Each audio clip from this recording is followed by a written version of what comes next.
Apple making big moves, and yet Netflix stock keeps going up. How well can Apple compete here?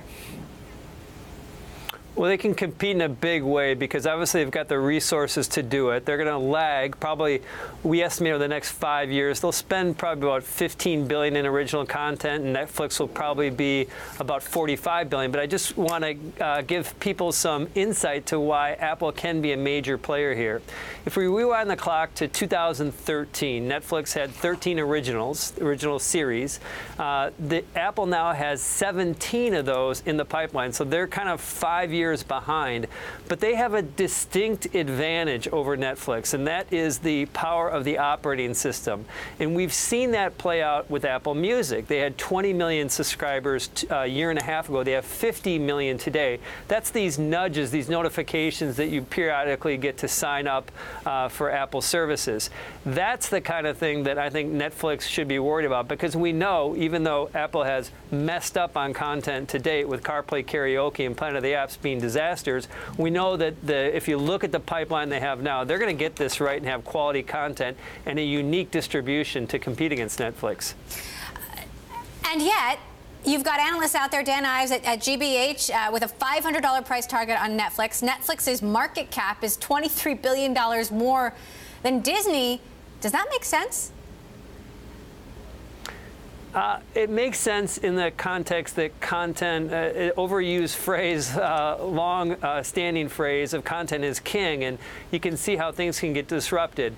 I think that there can be multiple winners in here. I would look at it a little bit different.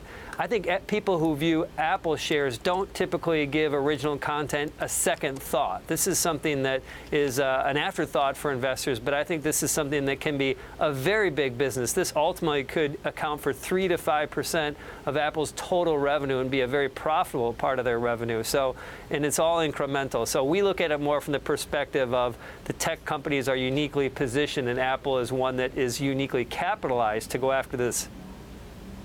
Caroline, talk to us about the international picture here, because Amazon has made some strides acquiring global sports programming rights. Netflix, has shown, very solid international user growth. Is this anyone's game abroad?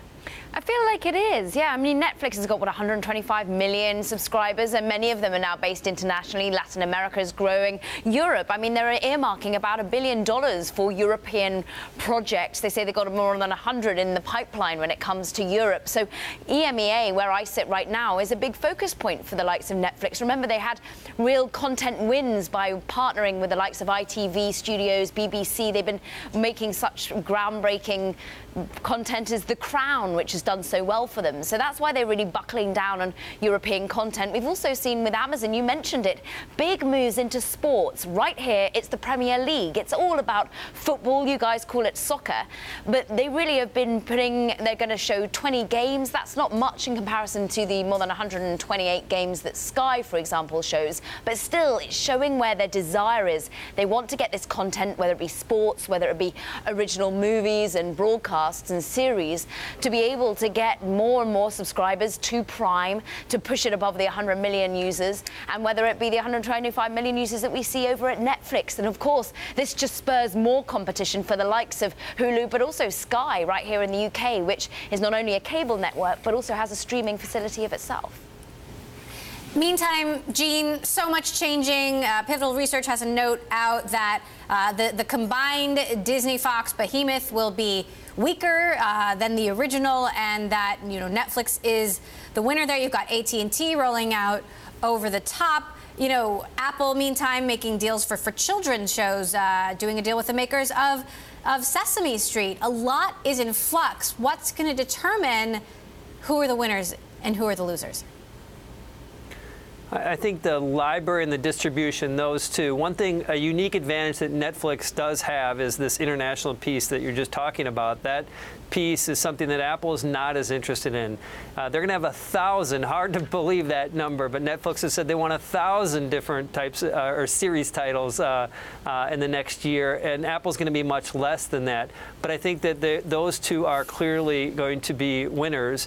One of the challenges that traditional media is going to have here is around the distribution distribution. We talked about the power of having the operating system, and also just a good understanding, like Netflix does, about how to capture and retain some users. And so I think that it makes sense what's happened with Netflix stock, and I'm biased because I view the world more of it from a tech perspective, but I think that the tech companies, because of the operating system play and the customer acquisition, are uniquely capable of being the content companies of the future.